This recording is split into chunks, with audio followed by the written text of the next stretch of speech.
Alright guys, welcome to this first VR video, first VR development video. Most of you guys know me from calisthenics, but 2 months ago I decided on learning C++ and Unreal Engine and blueprints, etc, etc. I followed many courses and I started working on this VR game. Now I'm using a template called VR Expansion, and this is the map they provided. And in here, I will show you some of the things I find important in a VR game. Now I find physics super important, and this game has proper physics. If you grab something like so, your fingers actually wrap around it, and I find that really awesome. And for example, you can stack things up like so, and then you can make a fist and punch it off. So this interaction all is made by this person who made this VR expansion thing. His name is right here. These two guys, M72 and Mordens, they're amazing.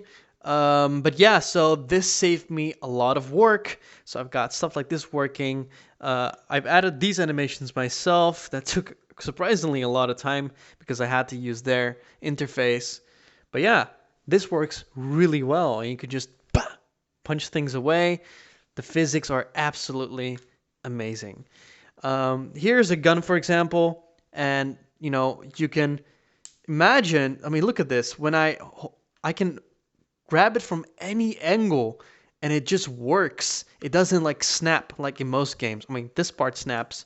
Like, yeah, most games snap like this everywhere.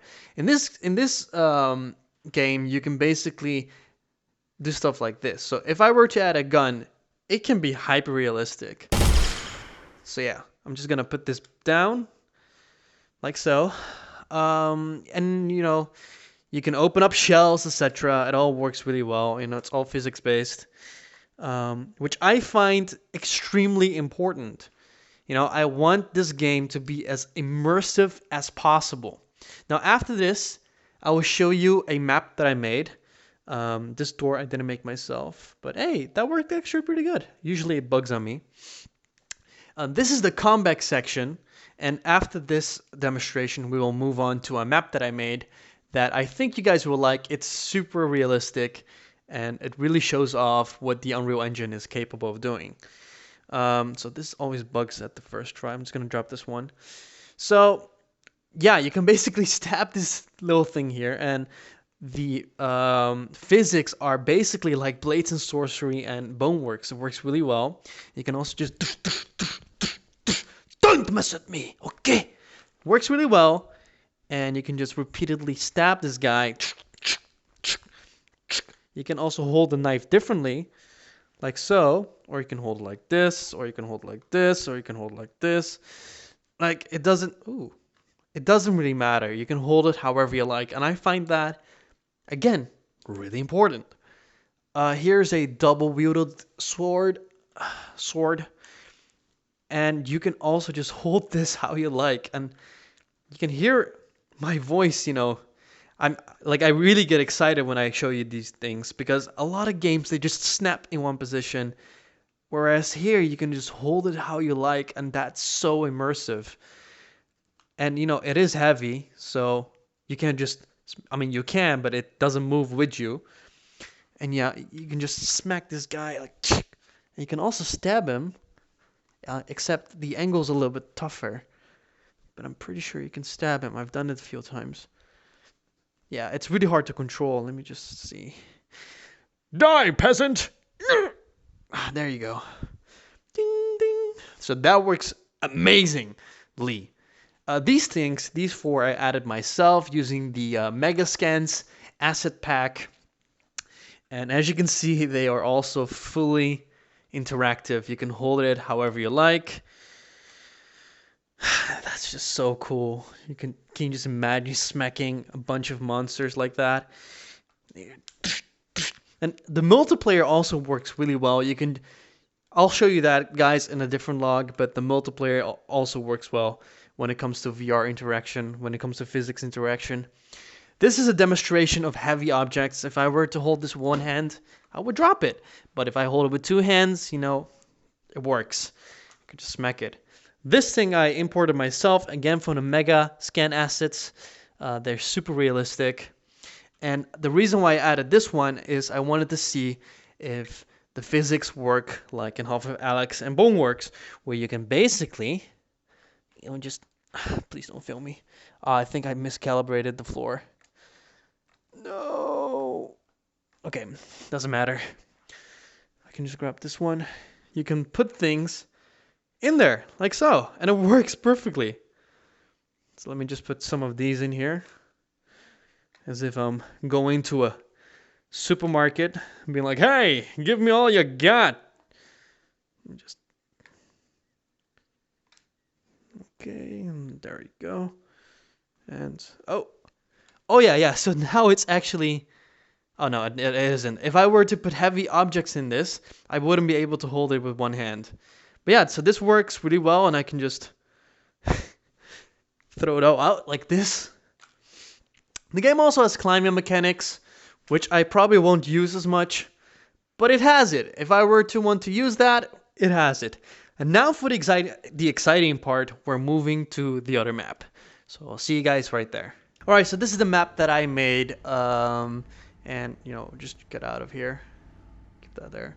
So I really focused on getting proper lighting, adding a lot of details, like these are all decals, all of these things, making sure the sound is good, making sure the reflections work properly without making your computer die. These are the things I worked on, and as you can see, there's like real-time reflections. And again, I cannot stress enough how immersive this is. I mean, look at that. Ooh. Anyway, so I've added sounds, like for example, that ventilator makes sound, and the lamp makes a sound. This thing, it does what it needs to do. And there's a mirror right there. I don't want to spoil the events in the game, so I'm just gonna sometimes look away from certain things. But the mirror, actually, I'm really proud of, because a lot of VR games have these shitty mirrors. And there are a few ways you can approach this in a game.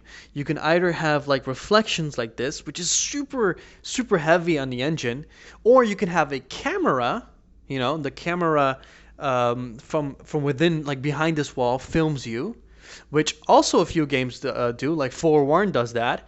But the problem is it's fixated in the middle.